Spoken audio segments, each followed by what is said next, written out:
నమస్కారం న్యూస్ కి స్వాగతం ముందుగా హెడ్లైన్స్ జిల్లా వ్యాప్తంగా నిర్వహించిన మన్యం వీరుడు అల్లూరి వర్ధంతి ఆయన పోరాట పటిమ యువతకు ఆదర్శం కావాలన్న వక్తలు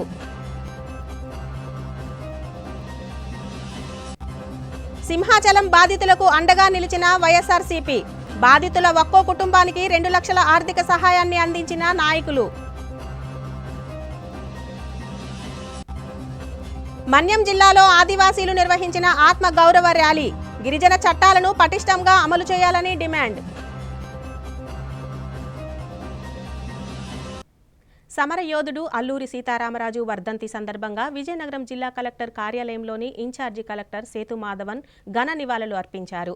ఈ మేరకు ముందుగా ఆయన చిత్రపటానికి పూలమాల వేసి ఆయన పోరాటాలను గుర్తు చేశారు. ఈ సందర్భంగా డిఆర్ఓ శ్రీనివాసమూర్తి, సెట్విజ్ సీఈఓ సోమేశ్వరరావు మాట్లాడుతూ బ్రతుకు తెరువు కోసం వచ్చిన బ్రిటిష్ వారు మన ప్రజలను బానిసలుగా మార్చే యత్నం చేసినప్పుడు అల్లూరి సీతారామరాజు వారిని గట్టిగా ప్రతిఘటించిన యోధుడని కొనియాడారు. అల్లూరి ధైర్యం, త్యాగం, నాయకత్వ గుణాలు యువతకు ఆదర్శంగా నిలవాలని సూచించారు. ఈ కార్యక్రమంలో వివిధ శాఖాధికారులు, సిబ్బంది పాల్గొన్నారు. అల్లూరి సీతారామరాజు గారి 101వ వర్ధంతి సందర్భంగా ప్రభుత్వం వారి ఆదేశాల మేరకు మనం ఈరోజు మన విజయనగరం కలెక్టరేట్లో వారిని సంస్కరించుకోవడం జరిగింది. వారు మన పాండ్రంగి పక్కనే ఉన్నటువంటి పాండ్రంగి గ్రామంలో జన్మించడం, మన ప్రాంతవాసి కావడం, ముఖ్యంగా అతి పిన్న వయసులో అత్యంత ధైర్య సాహసాలు ప్రదర్శించి బ్రిటిష్ వాళ్ళని ఎదిరించి మనకి స్వాతంత్రం తీసుకురావడానికి పోరాడిన ఒక గొప్ప వీరుడు ఆయన. అతి పిన్న వయసులోనే వారు స్వర్గస్థులు అవడం కూడా జరిగింది.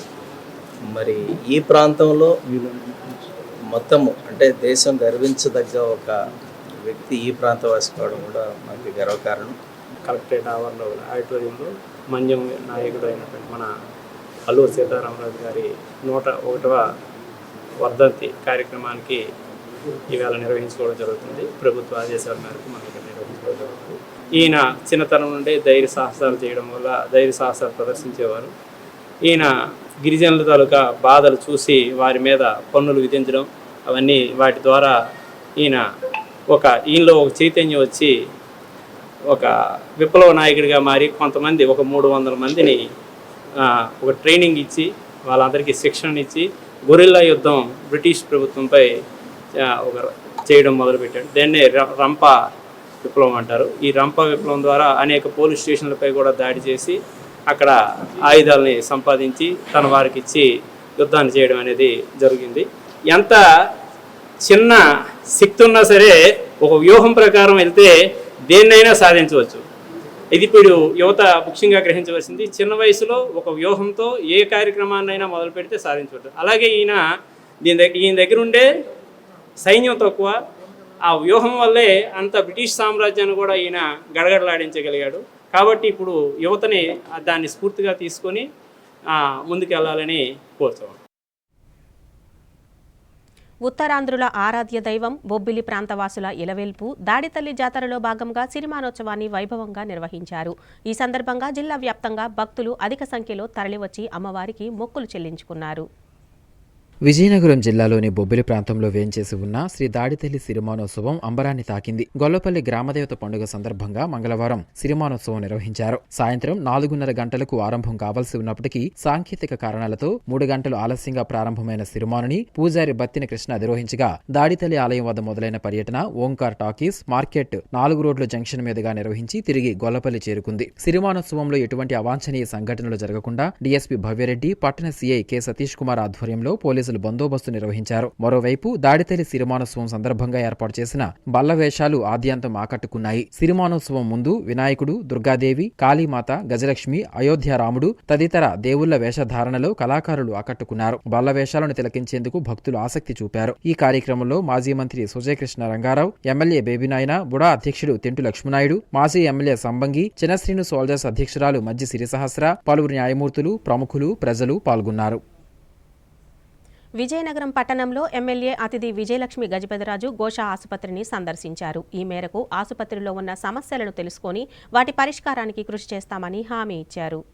విజయనగరం జిల్లా కేంద్రంలో గల ఘోషాసుపత్రిని బుధవారం ఎమ్మెల్యే పోసుపాటి అదితి విజయలక్ష్మి గజపతిరాజు సందర్శించారు. ఈ సందర్భంగా ఆమె మాట్లాడుతూ ఎన్నికలు ముగిసిన వెంటనే ఘోషాసుపత్రి, జిల్లా కేంద్ర ఆసుపత్రులను సందర్శించడం జరిగిందన్నారు. ఈ క్రమంలో ఆసుపత్రులలో ఉన్న సమస్యలను పరిష్కరించే దిశగా ముందుకు వెళ్తున్నామని అన్నారు. ఘోషాసుపత్రి భవనం యొక్క సామర్థ్యం తగ్గిపోయినందున ఆసుపత్రిలో అవసరమైన కొన్ని సదుపాయాలను వినియోగించుకోలేకపోతున్నారని తెలిసి రాజ్యసభ ఎంపీ విజయేంద్ర ప్రసాద్ చేసిన విజ్ఞప్తి మేరకు వారి ఎంపీ ల్యాండ్స్ నిధుల నుంచి ఘోషాసుపత్రి అప్గ్రేడేషన్ కొరకు 50 లక్షలు మంజూరు చేయడం జరిగిందని, సదరు నిధులతో ఆసుపత్రిలో జరుగుతున్న పనులను పరిశీలించడం జరిగిందని తెలిపారు. అదేవిధంగా విజయనగరం ఎంపీ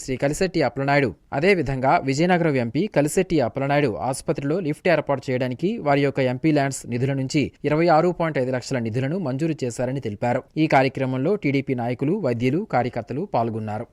మన గవర్నమెంట్ వచ్చిన వెంటనే మనం మహారాజా హాస్పిటల్, గోషా హాస్పిటల్ విజిట్ చేయడం జరిగింది. అయితే మనకు ప్రత్యేకంగా గోషా హాస్పిటల్లో కాలమ్స్ పాడైపోయినాయి, బిల్డింగ్ లో స్ట్రెంత్ లేకపోవటం, కాలమ్స్ పాడైపోవటం, అలాగే సెంట్రల్ గవర్నమెంట్ నుంచి ఎక్విప్మెంట్ వచ్చినా కూడా ఈ బిల్డింగ్ కి స్ట్రెంత్ లేదు కాబట్టి ఆ ఎక్విప్మెంట్ అనేది వాళ్ళు వినియోగించలేకపోయారు. కాబట్టి మనం రాజ్యసభ ఎంపీ గారు విజేంద్ర ప్రసాద్ గారిని మనం ఈ ఎస్టిమేట్ వేసి వారికి పంపిస్తే వారు పెద్ద మనసు చేసుకొని 50 lakhs ఇచ్చారు. ఆ 50 lakhs తో మనం ఈ కాలమ్స్ అనేది రిపేర్ చేయటం మొదలు పెట్టాము. అయితే అది త్వరలోనే అది రెడీ అవుతుంది. అలాగే మన ఎంపీ గారు కలిశెట్టి అప్పలనాయుడు గారు ఇక్కడ నియోనేటల్ సెంటర్ 3rd floor లో ఉంది కాబట్టి ఇక్కడ లిఫ్ట్ కూడా వారి ఎంపీ ల్యాడ్స్ నుంచి వారు శాంక్షన్ చేశారు. అయితే అది కూడా ఆ వర్క్ కూడా మొదలు పెట్టారు. భారత సైనికులు ఆపరేషన్ సింధూర్లో భాగంగా 9 ఉగ్రవాద స్థావరాలపై మెరుపుదాడి చేసి సుమారు 100 మంది ఉగ్రవాదులను హతమార్చడం దేశం యొక్క సమగ్రతను చాటిందని విజయనగరం జిల్లా మాజీ సైనిక సంక్షేమ సంఘం సభ్యులు అన్నారు. సబ్కా సాత్ సబ్కా వికాస్ కోరుకున్న భారత్ వైపు ఎవరు చూసినా ఇదే గతి పడుతుందని పహల్గాం ప్రతీకార చర్యగా ఉగ్రవాదులను భారత సైనికులు హతమార్చారన్నారు. ఈ కార్యక్రమంలో జిల్లా అధ్యక్షులు దేవర ఈశ్వర్రావు, ప్రధాన కార్యదర్శి బారుకుల వెంకట్రావు, సైనిక సంక్షేమ సంఘం ప్రధాన సలహాదారు అప్పికొండ వాసుదేవరావు నాయుడు, వత్రం వివేకానంద తదితర మాజీ సైనికులు పాల్గొని సంబరాలు జరిపారు. భారతదేశం వైపు చూస్తున్నటువంటి ఉగ్రవాద సంస్థలు హతమార్చడంలో భారత సైనికులు కృతకృత్యులు అవ్వడము చాలా సంతోషదాయకంగా ఉంది. దాన్ని పురస్కరించుకొని విజయనగరం జిల్లా మాజీ సైనిక సంక్షేమ సంఘం ఆధ్వర్యంలో ఈరోజు ఈ కార్యక్రమాన్ని సైనిక భవన్ దగ్గరలో జరుపుకోవడం జరిగింది. ఈరోజు భారతీయుల వైపు చూసినటువంటి ముష్కరులను ముట్టెత్తడంలో సింధూర్ ఆపరేషన్ విజయవంతమైంది. మన సైనికుల తాలూకు శక్తి, ధైర్యాలు, సాహసాలు ఈ సందర్భంగా మనం చూస్తున్నాము. రోజుకు టీవీలో విపరీతమైనటువంటి చక్కరైనటువంటి ఎదురుదాడులు చేసి వారికి తగినటువంటి గురపాఠం ఇచ్చినటువంటి ఏకైక సైనిక వ్యవస్థ భారతదేశం సైనికులు చూసి ప్రపంచ దేశాలన్నీ కూడా ఈరోజు మాకు మద్దతు పలుకుతున్నాయి. భారతదేశం సబ్కా వికాస్ సబ్కా సాత్ అనే విధంగా ఎంతో శాంతి, దయ స్వభావంతో ఉన్నటువంటి ప్రధాని మోడీ తాలూకు ఆలోచనల్ని తిప్పుకొట్టే విధంగా ఈరోజు ముష్కరులు చేసినటువంటి దౌర్భాగ్యమైనటువంటి పనికి ధీటుగా మన సింధూర్ విజయవంతం అవ్వడం ఈరోజు యావత్ భారతదేశం సైనిక కుటుంబాలే సైతం యావత్ పౌరులు కూడా సంతోషం వ్యక్తం చేసుకుంటూ ఈ కార్యక్రమాన్ని దేశవ్యాప్తంగా జరుపుకోవడం సంతోషంగా ఉంది. ఈ సందర్భంగా ఈరోజు అందరం కూడా పాకిస్తాన్ను ముట్టడించాలి, ముష్కరులను ముట్టడించాలి. దేశం కోసం, ప్రపంచం కోసం ఎవరైతే చెడు ప్రభావం చూపుతారో అటువంటి సంస్థలను ముట్టడించడంలో భారత్ ముందు ఉందని ఈ సందర్భంగా తెలియజేసుకుంటున్నాము. సింహాచలంలోని గోడ కూలిన ఘటనలో మృతుల కుటుంబాలకు వైసీపీ ప్రకటించిన 25 లక్షల ఆర్థిక సహాయం వారికి అందచేసి మాట నిలబెట్టుకుంది. కుటుంబానికి 2 లక్షల చొప్పున వైసీపీ నాయకులు, మాజీ మంత్రి గుడివాడ అమర్నాథ్, భీమిలి నియోజకవర్గ ఇన్ఛార్జి మజ్జి శ్రీనివాసరావు, విశాఖ జిల్లా అధ్యక్షులు కేకే రాజు బాధితులకు అందచేసి అండగా నిలిచారు. శ్రీ వరాహ నృసింహస్వామి చందనోత్సవం రోజున గోడకూలి మరణించిన వారి కుటుంబాలకు వైఎస్ఆర్సీపీ అండగా నిలిచింది. మరణించిన వారి కుటుంబాలను వైసీపీ నాయకులు పరామర్శించిన రోజున వైఎస్ఆర్సీపీ అధ్యక్షుడు జగన్ ప్రకటించిన 2 లక్షల రూపాయల ఆర్థిక సహాయాన్ని జగన్మోహన్ రెడ్డి ఆదేశాల మేరకు బాధిత కుటుంబాలకు పార్టీ నేతలు, మాజీ మంత్రి గుడివాడ అమర్నాథ్, భీమిలి నియోజకవర్గ ఇన్ఛార్జి మజ్జి శ్రీనివాసరావు, విశాఖ జిల్లా అధ్యక్షులు కేకే రాజు బుధవారం అందజేశారు. ఈ సందర్భంగా మాజీ మంత్రి అమర్నాథ్ మాట్లాడుతూ చనిపోయిన ప్రతి కుటుంబానికి వైఎస్ఆర్సీపీ అండగా ఉంటుందన్నారు. ఈ ప్రమాదం కేవలం ప్రభుత్వ నిర్లక్ష్యం వల్లనే జరిగిందని, ప్రమాదానికి సంబంధించి బాధ్యత వహిస్తూ ఎండోమెంట్ కమిషనర్ వెంటనే రాజీనామా చేయాలని డిమాండ్ చేశారు. విజయనగరం జిల్లా పరిషత్ చైర్మన్ మధ్య శ్రీనివాసరావు మాట్లాడుతూ వైసీపీ అధినేత జగన్మోహన్ రెడ్డి మాట ఇచ్చిన ప్రకారం మృతుల కుటుంబాలకు ఆర్థిక సహాయం అందించామని తెలిపారు. అదేవిధంగా చనిపోయిన వారి కుటుంబ సభ్యులకు ప్రభుత్వ ఉద్యోగాలు తక్షణమే ఇవ్వాలని ప్రభుత్వాన్ని డిమాండ్ చేశారు. దేవాలయాల్లో ఇటువంటి ఘటనలు జరగడం వలన భక్తులు ఆందోళనకు గురవుతున్నారని, దేవాలయాలకు వెళ్లాలంటేనే భక్తులు భయపడే పరిస్థితిని కూటమి ప్రభుత్వం తీసుకువచ్చిందని అన్నారు. ఈ కార్యక్రమంలో వైసీపీ నాయకులు, కార్యకర్తలు పాల్గొన్నారు. గత 30వ తారీఖుని శ్రీ శ్రీ వరహా నరసింహ స్వామివారి చందనోత్సవం సందర్భంగా మరి సుమారుగా తెల్లవారుజామున దుర్ఘటమైన సంఘటన జరిగింది. మరి సంఘటన మాకే కాదు, ఈ ప్రాంత ఉత్తరాంధ్ర వాసులందరికీ కూడా, భక్తులందరికీ కూడా, ప్రజానీకానికి కలిసివేసిన సంఘటన. అది చాలా దురదృష్టమైన సంఘటన. మరి ఆ సంఘటనలో సుమారుగా 7 ప్రాణాలు కోల్పోవడం, మరి అందులో ఎడ్ల వెంకటరావు గారు కూడా ఉదయాన్నే ఆ సింహాచలం తొలి దర్శనం చేసుకుందామని ఆ దివ్య దర్శనం చేసుకుందామని వెళ్ళడం, మరి ఆ సంఘటనలో వారు కూడా ప్రాణాలు కోల్పోవడం జరిగింది. మరి ఏదైతే ఆ రోజు గౌరవ మా పార్టీ అధ్యక్షుడు మాజీ ముఖ్యమంత్రి జగన్మోహన్ రెడ్డి గారు మరి సంఘటన జరిగిన వెంటనే ఆ కుటుంబాలను ఓదార్చడం కోసం ఆ రోజే వచ్చి వారిని ఓదార్చడం జరిగింది. ఆ కుటుంబాలందరినీ కూడా కలిశారు, వారి కుటుంబ సభ్యులను కలిశారు. వారికి ఎప్పుడు కూడా వైఎస్ఆర్ పార్టీ అండగా ఉంటుందని చెప్పారు. అదే చెప్పడంతో పాటు వారందరికీ కూడా ₹1 కోటి పారితోషికం ఇవ్వాలి, ఖచ్చితంగా ఒక కుటుంబానికి ప్రభుత్వ ఉద్యోగం ఇవ్వాలి. ఎందుకంటే ఇవన్నీ ప్రభుత్వ హత్యలు, ప్రభుత్వ నిర్లక్ష్యంతోనే జరిగిన హత్యలు కాబట్టి వారు ప్రాణాలు కోల్పోయారు. ప్రభుత్వం సరైన ఆలోచితమైన నిర్ణయాలు చేయడం వలన, సరైన ప్రణాళికాబద్ధంగా లేకపోవడం వలన ఇవాళ ఇలాంటి సంఘటన జరిగింది. కాబట్టి ప్రభుత్వం దీనికి నైతిక బాధ్యత వహించి చేయాలని చెప్పి వారు డిమాండ్ చేశారు. ఒకవేళ ఈ ప్రభుత్వం కానీ చేయకపోతే ఖచ్చితంగా మనం వచ్చేది మన ప్రభుత్వమే. ఖచ్చితంగా తప్పకుండా ఏదైతే ఈ ప్రభుత్వం చేయగా మిగిలిన కార్యక్రమాలు కూడా చేస్తామని ఆ రోజు చెప్పారు. చెప్తూ వారు ఒక పార్టీ చెప్పారు, వైఎస్ఆర్ పార్టీ ఆ కుటుంబానికి అండగా ఉంటుంది. మా పార్టీ తరఫున ₹2 లక్షల ప్రతి చనిపోయిన కుటుంబాలకి మరి వారి కుటుంబ సభ్యులకి అందజేయాలని చెప్పి వారు ఆదేశాలు ఇచ్చారు. ఆదేశానుసారం ఈరోజు నేను కానీ, నాతో పాటు మాజీ మంత్రులు అమర్నాథ్ గారు కానీ, మా విశాఖ జిల్లా పార్టీ అధ్యక్షులు కేకే రాజు గారు, అలాగే మిగతా మా వైఎస్ఆర్ పార్టీ నాయకులు, కార్యకర్తలు అందరం కూడా వాళ్ళ పెద్ద ఎత్తున వచ్చి ఆ కుటుంబానికి ప్రగాఢమైన సానుభూతిని తెలియజేశాం.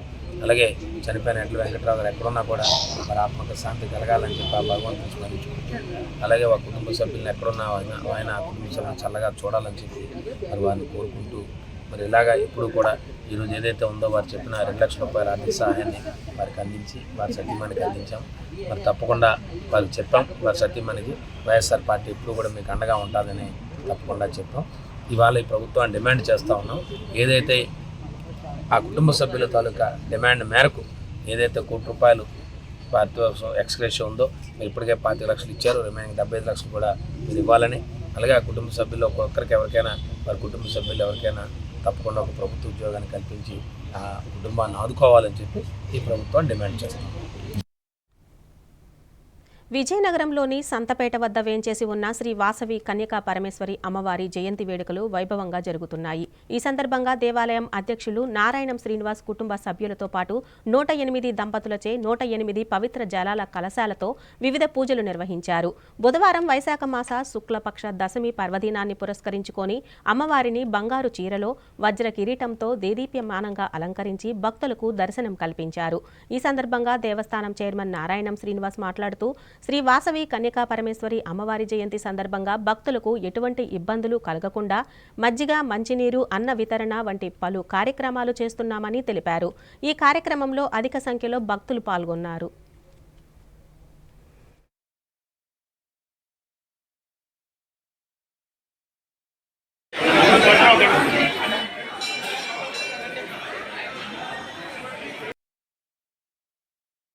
మన విజయనగరంలో శ్రీ కన్యకా పరమేశ్వరి అమ్మవారి దేవస్థానం సుమారు 135 సంవత్సరాలు అయింది ఆ ప్రతిష్ఠ జరిగి. ఈ అమ్మవారికి ఎప్పుడు అద్భుతంగా ఉత్సవాలన్నీ జరుగుతుంటాయి ప్రతి సంవత్సరం. ఈ జయంతి ఉత్సవాల సందర్భంగా నిన్న ఈ రోజు కూడా నిన్నంతా కూడా అష్టకలశ స్థాపన 108 కలశాలతోటి అన్ని నదుల నుంచి జలాలు తీసుకొచ్చి స్థాపించి పూజలు జరిగాయి. అభిషేకాలు అయిన తర్వాత అనంతరం అమ్మవారికి ఎప్పుడులాగే బంగారం చీర వజ్ర కిరీటంలో అలంకారం చేసి అందరికీ దర్శనం ఇవ్వడం జరుగుతుంది. శ్రీ పలగట్ల వీరభద్ర స్వామి గారి ఆదేశాలతోటి, వారు సూచనలతోటి, సలహాలతోటి ధర్మకర్తలందరూ కూడా ఇన్వాల్వ్ అయ్యి చాలా అద్భుతంగా చరిత్ర అంతా కూడా దేశంలో ఎక్కడా లేదు చరిత్ర. 25 ఘట్టాల చరిత్ర అంతా కూడా పెట్టడం జరిగింది. ఇది ఫైబర్తో చేసిన ఘట్టం. అది సుమారు సంవత్సరంన్నర పట్టింది చేయడానికి. ఈ లైఫ్ టైం 100 years లైఫ్ ఉంటుంది దానికి. అదే కలర్స్ కూడా 40 years లైఫ్ ఉంటుంది. ఆ చరిత్ర అంతా కూడా పెట్టడం, దాని ఆవిష్కరణ నిమిత్తం ఈరోజు మా టీజీ వెంకటేష్ గారు వస్తున్నారు. ఈ ఆవిష్కరించి ఇది అంతా ఆధునీకరణ చేయడానికి ఆ ఘట్టాలు ఇచ్చిన వాళ్ళ దాతలకి సత్కరించిన తర్వాత, ఇది ఆవిష్కరించిన తర్వాత భారీ ఊరేగింపు మొదలవుతారు. ఈ ఊరేగింపులో కూడా అందరూ పాల్గొనాలని కూడా ప్రార్థిస్తారు. అలాగే ఆర్యవైశ్య సంఘం నుంచి 140 మంది భక్తులు అమ్మవారికి సారి సమర్పించారు. 1 kg లెక్కన అందరూ డిస్ప్లే చేసి అమ్మవారికి అద్భుతంగా నైవేద్యం కోసం అని చెప్పి అన్ని రకాల స్వీట్లు తెచ్చి ప్రదర్శించారు. నైవేద్యం పెట్టడం జరిగింది. ఇప్పుడు కాసేపు విరామం. అందమంటేనే ఆడవాళ్ళు. మరి మన ఆడవాళ్ళకి మరింత అందం చేకూర్చేది బంగారం. బంగారం కొనడం సులభమే, కానీ నాణ్యమైన బంగారం కొనడం అంత ఈజీ కాదు. సంప్రదాయమైన కలెక్షన్స్, నాణ్యమైన ఆభరణాలు, సామాన్యుడికి కూడా అందుబాటైన ధరలు, నమ్మకమైన పేరు, అది మన ధనలక్ష్మి జ్యువెలర్స్. మా బామ్మ ఎప్పుడు చెప్పేది, ఒక్కసారి ధనలక్ష్మి జ్యువెలర్స్ లో బంగారం కొంటే మళ్ళీ మళ్ళీ కొంటూ ఉంటామని. ధనలక్ష్మి జ్యువెలర్స్, డాబా తోట, ఎంజీ రోడ్, విజయనగరం.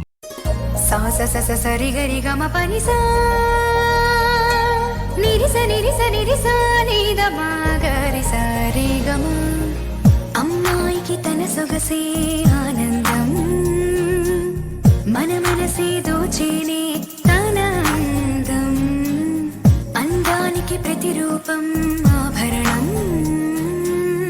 ఆభరణం అసలు రూపం Govinda jewelleries, Govinda jewelleries, Govinda jewelleries, Govinda jewelleries.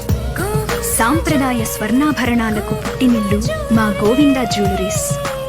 Govinda jewelleries, MG road, Vizianagaram. Welcome back. Dial your DPTO కార్యక్రమానికి విశేషమైన స్పందన లభించిందని జిల్లా ప్రజా రవాణా అధికారి సిహెచ్ అప్పలనారాయణ అన్నారు. బుధవారం విజయనగరం ఆర్టీసీ కాంప్లెక్స్లోని తన కార్యాలయంలో ఆయన ప్రయాణికులతో డయల్ యువర్ డిపిటిఓ కార్యక్రమం నిర్వహించారు. ఈ సందర్భంగా ఆయన మాట్లాడుతూ ప్రయాణికుల నుంచి వచ్చిన ఫిర్యాదులను పరిష్కరించేందుకు కృషి చేస్తామన్నారు. ఆర్టీసీ సేవలను ప్రయాణికులకు మరింత చేరువగా అందజేస్తామని తెలిపారు.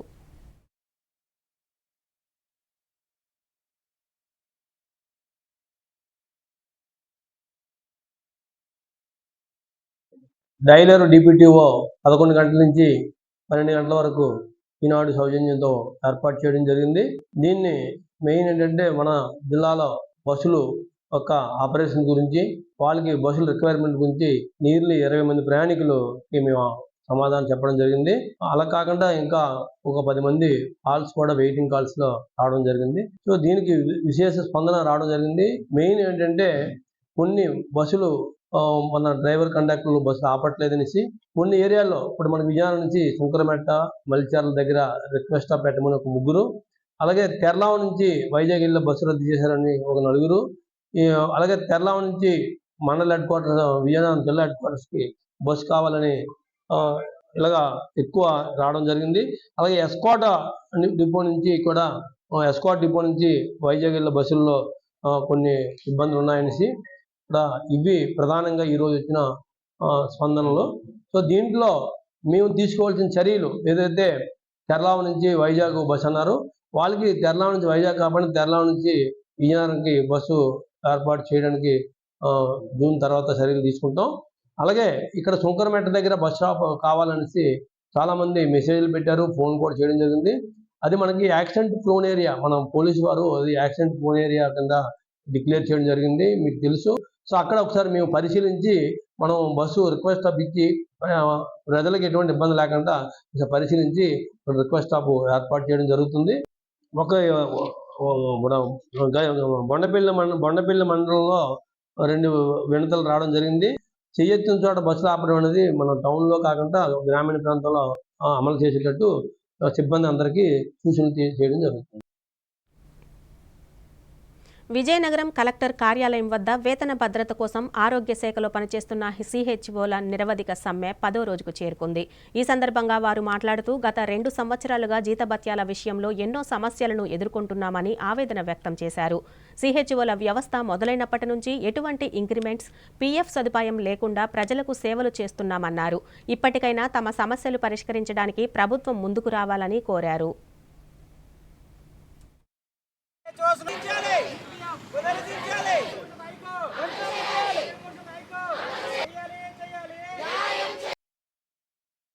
మేము 2018లో ఈ జాబ్లో జాయిన్ అయ్యామండి. ఇప్పుడు మేము జాయిన్ అయ్యి 6 సంవత్సరాలు అయ్యిందండి. మాకు నోటిఫికేషన్లో ఏమి ఇచ్చారంటే మీకు 6 సంవత్సరాలు అయిపోయిన వెంటనే రెగ్యులర్ ఇస్తాము, అలాగే ఎవ్రీ ఇయర్ 5% హైక్ ఇస్తాము అని చెప్పారు. 6 సంవత్సరాలైనా గవర్నమెంట్ మాకు రూపాయి కూడా ఇంక్రిమెంట్స్ అనేది ఇవ్వలేదండి. అలాగే మాకు ఈపీఎఫ్ను కూడా గత అంటే మాకు 4 సంవత్సరాలు ఈపీఎఫ్ ఇచ్చారు. తర్వాత అది కూడా ఇప్పుడు తీసేశారు. అంటే మాకు ఇప్పుడు ఈపీఎఫ్ కూడా లేదు. అంటే మాకు ఏ విధమైన బెనిఫిట్స్ లేవు. సో 6 సంవత్సరాలుగా ఒకటే శాలరీకి మేము కష్టపడి చేస్తున్నామండి. మేము కోరుకునేది న్యాయ పోరాటం. మాకేంటి అంటే ఎన్హెచ్ఎం ఉద్యోగులతో పాటు ఆ 23% హైకు కావాలని మేము న్యాయ పోరాటం చేస్తున్నామండి. మాకు 23% హైక్ కావాలి. అలాగే ఈపీఎఫ్ని పునరుద్ధరించాలి. మాకు ఫస్ట్ నోటిఫికేషన్లో 6 ఇయర్స్ అయిన వెంటనే మీకు రెగ్యులర్ చేస్తాము అని చెప్పారు. మాకు ఇప్పుడు రెగ్యులర్ కావాలండి. ఈ మూడింటి మీద మాత్రమే మేము సమ్మె చేస్తున్నాం. కొన్ని రోజుల నుంచి మేము స్ట్రైక్ కంటిన్యూ చేస్తున్నాం. నేటికి కూడా గవర్నమెంట్ నుంచి ఏ రకమైన రెస్పాన్స్ రాలేదు అండ్ వస్తుందని ఆశిస్తున్నాము.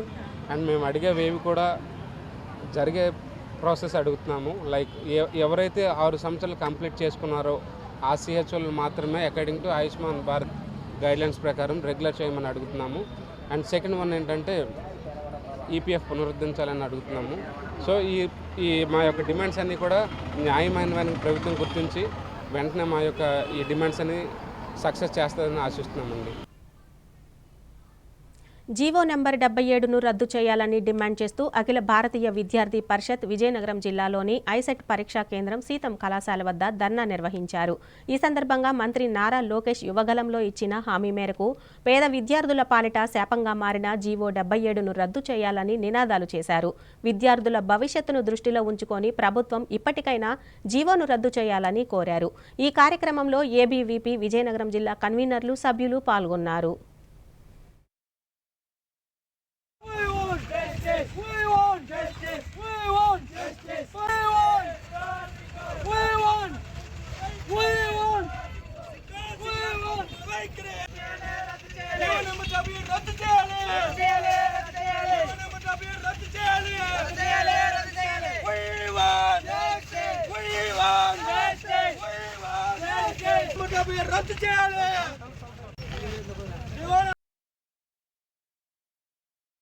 గత ప్రభుత్వం 2020లో తీసుకొచ్చినటువంటి జీవో నెంబర్ 77 ఉందో దానిపైన విద్యార్థి పరిషత్ పలు కార్యక్రమాలు చేసింది. గత ప్రభుత్వం ఉన్నప్పుడు పలుమార్లు దీనిపైన కంప్లైంట్ ఇవ్వడం జరిగింది. ఆయన యువగలం పాదయాత్రలో నేను ఈ జీవో నెంబర్ 77ని రద్దు చేస్తానని చెప్పేసి హామీ ఇవ్వడం కూడా జరిగింది. కానీ ఏదైతే ఏరు తేలాక తెప్పతేలైనటువంటి పరిస్థితి ఈరోజు ఈ రాష్ట్ర ప్రభుత్వం చూస్తా ఉన్నాం. ఏదైతే ఈ రాష్ట్ర విద్యాశాఖ మంత్రి ఉన్నారో ఆయన ఏ జిల్లాలో కూడా తిరగనివ్వకుండా విద్యార్థి పరిషత్ కార్యకర్తలు రాష్ట్ర వ్యాప్తంగా అడ్డుకుంటారని చెప్పేసి మేము హెచ్చరిస్తూ ఉన్నాం. అలాగే ఏదైతే హైయర్ ఎడ్యుకేషన్ ఏదైతే ఉందో దాని ముట్టడికి కూడా ఈ యొక్క రాష్ట్ర వ్యాప్తంగా విద్యార్థి పరిషత్ కార్యకర్తలు సిద్ధమవుతూ ఉన్నారు. ప్రైవేట్ కాలేజీలో చదువుకున్నటువంటి విద్యార్థులకు కూడా స్కాలర్షిప్లు ఇవ్వాలని చెప్పేసి ఏబీపీ డిమాండ్ చేస్తూ ఉంది. పార్వతీపురం మన్యం జిల్లా గుమ్మలక్ష్మీపురంలో బుధవారం ఆదివాసీ జాయింట్ యాక్షన్ కమిటీ ఆధ్వర్యంలో గిరిజనులు సమస్యలు పరిష్కరించాలని కోరుతూ ర్యాలీ నిర్వహించారు. ఈ సందర్భంగా ఆదివాసీ గిరిజన సంఘం నాయకులు మాట్లాడుతూ సుప్రీంకోర్టు రద్దు చేసిన జీవో నెంబర్ 3 స్థానంలో కొత్త చట్టాన్ని పునరుద్ధరించాలని అన్నారు. అదేవిధంగా గిరిజనులకు ప్రత్యేక డిఎస్సి ప్రకటించాలని, ఏజెన్సీ ప్రాంతాల్లో గిరిజన చట్టాలను పటిష్టంగా అమలు చేయాలని డిమాండ్ చేశారు. 1/70 చట్టం ప్రతిష్టంగా అమలు చేసి ట్రైబల్ అడ్వైజరీ కమిటీకి వెంటనే ఏర్పాటు చేయాలని డిమాండ్ చేశారు. ఈ కార్యక్రమంలో ఆదివాసీ జాయింట్ యాక్షన్ కమిటీ సభ్యులు, గిరిజనులు పాల్గొన్నారు. చేయలేదు, జడ్జిమెంట్లో లేదు. కొన్ని విషయాలు 86 నుంచి డిఎస్సి మళ్ళీ రివీల్ చేయాల్సి వస్తుందనే మాట కూడా వాళ్ళు ఎవరు ఆర్గ్యుమెంట్లో చెప్పారు, బయట చెప్పారు తప్పితే అది జడ్జిమెంట్లో లేనటువంటి అంశము. కనుక గౌరవ ముఖ్యమంత్రి గారు ఎన్నికల ప్రచారంలో అరకువేలిలో కానీ ఇక్కడ కురుపంలో వచ్చి కానీ లేదంటే విజయవాడలో ఆదివాసీ ప్రపంచ ఆదివాసీ దినం రోజు కానీ వాళ్ళు మాట్లాడుతూ చాలా ఆదివాసులకు న్యాయం జరిగేటట్టు మేమే చూస్తాము అని చెప్పేసి వాళ్ళు కరకండిగా చెప్పడం జరిగింది. మేము దానికి పూర్తి ఓపుతో ఉన్నాం. ఖచ్చితంగా ఇప్పటికైనా కూడా ఈ ఏదైతే మెగా డిఎస్సి మీరు వాయిదా వేయడానికి మీకు కుదరకపోతే ఏదైతే ఏజెన్సీకి సంబంధించినటువంటి పోస్టులన్నీ కూడా దానిని మినహాయించి పక్కన పెట్టి మీరు డిఎస్సి జరుపుకోవచ్చు. లేదు అంటే మీరు చారిత్రకంగా తప్పిదం చేసిన వాళ్ళు అవుతారు. ఈసారి వచ్చినటువంటి 2000 పోస్టులు దీని ఒక ఎఫెక్ట్ వచ్చే 40-50 సంవత్సరాలకు కూడా వాళ్ళందరూ రిటైర్ అయ్యే వరకు కూడా దాని ఎఫెక్ట్ ఉంటుంది. కాబట్టి గవర్నమెంట్ పునరాలోచించాలని చెప్పేసి మేము రిక్వెస్ట్ చేస్తున్నాం, ప్రాధేయపడుతున్నాం. చంద్రబాబు నాయుడు గారు ఎలక్షన్ ముందు జియో నెంబర్ 3ని పునరుద్ధరిస్తాం, లేదా దానికి ప్రత్యామ్నాయమైన జియో నెంబర్ ఏదో ఒకటి తీసుకొచ్చి చట్టం చేసి గిరిజనులందరికీ కూడా 100% ఉద్యోగాలు కల్పిస్తామని చెప్పి ఎన్నికల ముందు మాకు హామీ ఇచ్చి ఉన్నారు. దానికి మేము అందరం కూడా చాలా ఆనందించాం. ఇప్పుడు కూడా ఎస్సీస్కి ఆయన ఒక హామీ ఇచ్చారు. ఎస్సీ వర్గీకరణ చేపట్టిన తర్వాత మాత్రమే డిఎస్సి ఇస్తా ఉన్నారు. ఆ విధంగానే ఆయన నిలబెట్టుకున్నారు. వాళ్ళకి ఏ విధంగా అయితే హామీ నిలబెట్టుకున్నారో అదే విధంగా మాకు కూడా జియో నెంబర్ 3కి ప్రత్యామ్నాయం తీసుకొచ్చి 100% ఉద్యోగాలు మాకు ఇచ్చిన తర్వాత మాత్రమే డిఎస్సి నియామకాలు చేపట్టాలని చెప్పి ఈ ర్యాలీ ద్వారా మేము కోరుకుంటున్నాము. కేంద్ర రాష్ట్ర ప్రభుత్వాలు ద్వంద్వ వైఖరి అవలంబిస్తున్నాయని సిపిఐ రాష్ట్ర ప్రధాన కార్యదర్శి గుజ్జల ఈశ్వరయ్య అన్నారు. విజయనగరంలో సిపిఐ పార్టీ కార్యాలయం అమర్ భవన్లో మీడియా సమావేశాన్ని నిర్వహించారు. ఈ సందర్భంగా ఆయన మాట్లాడుతూ ఆపరేషన్ కగార్ను ఆపి శాంతి చర్చలకు పిలవాలని ప్రభుత్వాన్ని కోరారు. కేంద్ర ప్రభుత్వం నిత్యావసర వస్తువుల ధరలు తగ్గించే ప్రయత్నంలో వైఫల్యం చెందిందని విమర్శించారు. సుదీర్ఘ రాజకీయ అనుభవం ఉన్న చంద్రబాబు నాయుడు ఎన్నికలకు ముందు హామీలు ఇచ్చి అధికారంలోకి వచ్చిన తర్వాత మాట తప్పారన్నారు. తక్షణమే ఎన్నికల్లో ఇచ్చిన హామీలను అమలు చేయాలని డిమాండ్ చేశారు. ఈ కార్యక్రమంలో సిపిఐ జిల్లా కార్యదర్శి ఒమ్మి రమణ, జిల్లా సహాయ కార్యదర్శి బుగత అశోక్, అలమండ ఆనందరావు, జిల్లా కార్యవర్గ సభ్యులు S Rangaraju, S Nagabhushanam, CPI జిల్లా సమితి సభ్యులు పాల్గొన్నారు. మొన్ననే భారత ప్రధానమంత్రి నరేంద్ర మోడీ గారు అమరావతికి రెండోసారి వచ్చి పునర్శంకుస్థాపన చేసిపోయారు. రాష్ట్ర ముఖ్యమంత్రి చంద్రబాబు నాయుడు గారు, ప్రధానమంత్రి గారు ఆంధ్రప్రదేశ్కి వస్తూ ఉన్నారు. అమరావతిని పునర్నిర్మాణం చేపట్టడానికి వారు చాలా పెద్ద ఎత్తున సహకారాన్ని అందిస్తున్నారని చెప్పి రాష్ట్ర ప్రజలందరూ కూడా చాలా పెద్ద ఎత్తున చూశారు. కానీ నరేంద్ర మోడీ గారు అమరావతికి రానే వచ్చాడు. వచ్చిన తర్వాత అక్కడ అమరావతి కేంద్రంగా చంద్రబాబు నాయుడు నరేంద్ర మోడీని పొగడా, నరేంద్ర మోడీ గారు పవన్ కళ్యాణ్ పొగడా, పవన్ కళ్యాణ్ ను లోకేష్ బాబు గారు పొగడా, అందరూ ఒకరికొకరు మంచి ఒక డబ్బా తీసుకొని వచ్చి ఆ డబ్బాలో రాళ్ళు వేసుకొని ఒకరి డబ్బా ఒకరు బాగా గట్టిగా కొట్టుకొని పోయారు తప్ప ఆంధ్రప్రదేశ్ కు జరిగినటువంటి ప్రయోజనం ఏమిటి అని చెప్పి ఈరోజు మనం ఒకసారి ఆలోచిస్తే ఆంధ్రప్రదేశ్ కు వారి ద్వారా కనీసం ప్రధానమంత్రిగా రావడం ద్వారా ₹1 కూడా అదనంగా మనకు ప్రయోజనం జరగలే. ప్రధానమంత్రి గారి ప్రోగ్రాం పేరుతో ఆంధ్రప్రదేశ్ లో ఉన్నటువంటి ప్రజలపైన 700 కోట్ల రూపాయల భారం వేసినటువంటి చరిత్ర చంద్రబాబు నాయుడు గారిది. చంద్రబాబు నాయుడు గారిని భారత కమ్యూనిస్ట్ పార్టీ సిపిఐగా మేము అడుగుతా ఉన్నాం. మీ 2015 అక్టోబర్లో ఇదే ప్రధానమంత్రి నరేంద్ర మోడీ గారి చేతుల మీదుగా అమరావతికి శంకుస్థాపన చేశారు. నరేంద్ర మోడీ గారు తాను శంకుస్థాపన చేసినటువంటి అమరావతిని జగన్మోహన్ రెడ్డి గారు 3 ముక్కలు ఆట ఆడుతా ఉంటే, ఒక ముక్క విశాఖపట్నంలో, ఒక ముక్క అమరావతిలో, మరొక ముక్క రాయలసీమలో ఉంటుందని చెప్పి 3 ముక్కలు ఆట ఆడుతా ఉంటే, ఆ ఆటలో నరేంద్ర మోడీ గారు 146 కోట్ల మందికి ప్రధానమంత్రిగా ఉండి మీ చేతుల పైన శంకుస్థాపన జరిగినటువంటి అమరావతిని 3 ముక్కలు ఆట ఆడుతా ఉంటే ఏమి చేశారు బీజేపీ వాళ్ళు? ఇప్పుడు మళ్ళా తగదురమ్మా అని చెప్పి చంద్రబాబు నాయుడుకైనా సిగ్గు ఉండాలి, లేదా వచ్చే ప్రధానమంత్రికైనా కూడా సిగ్గు ఉండాలి. అరే నేనే కదా 2015లో శంకుస్థాపన చేసింది, మళ్ళీ ఇప్పుడు నేను వచ్చి రెండోసారి శంకుస్థాపన చేస్తే జనం నవ్విపోదురుగా అనేటువంటి సిగ్గు కూడా లేకుండా ప్రకటించిపోయారు. వార్తలు ముగించే ముందు హెడ్లైన్స్ మరోసారి చూద్దాం. జిల్లా వ్యాప్తంగా నిర్వహించిన మన్యం వీరుడు అల్లూరి వర్ధంతి. ఆయన పోరాట పటిమ యువతకు ఆదర్శం కావాలన్న వక్తలు. సింహాచలం బాధితులకు అండగా నిలిచిన వైఎస్ఆర్సీపీ బాధితుల ఒక్కో కుటుంబానికి 2 లక్షల ఆర్థిక సహాయాన్ని అందించిన నాయకులు. మన్యం జిల్లాలో ఆదివాసీలు నిర్వహించిన ఆత్మ గౌరవ ర్యాలీ. గిరిజన చట్టాలను పటిష్టంగా అమలు చేయాలని డిమాండ్. ఎంఎం న్యూస్ సమాప్తం. నమస్కారం.